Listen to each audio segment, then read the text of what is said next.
किसी से मुकाबला करने के लिए ब्रांड मायने नहीं रखता, दम होना चाहिए। अनु बाबू तो मुझ में ठूस ठूस के भरा है, देखेगा।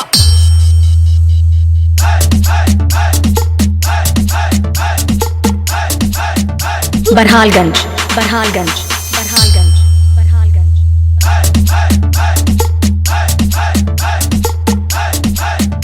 Gorakhpur Gorakhpur Gorakhpur Gorakhpur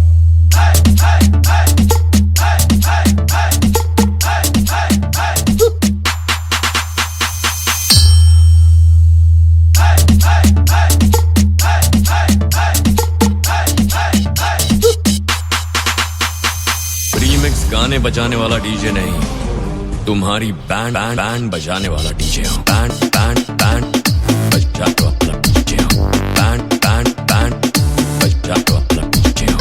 band band band बजाने वाला डीजे हूँ। बैंड बैंड बैंड बजाने वाला डीजे हूँ। अनु बाबू हाथ तुड़वाने के लिए किसी को इतना बेचैन होते पहली बार देखा है। और बोलो केम जो धंधा पानी सब सही?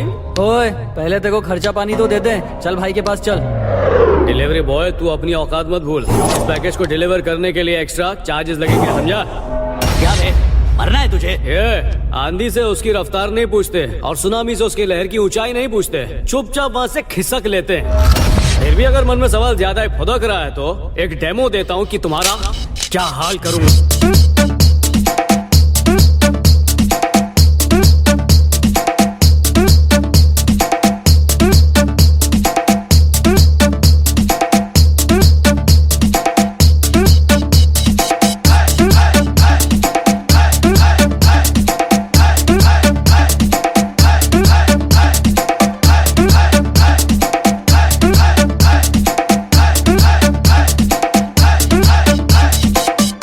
खत्म नहीं हुआ चूतिए।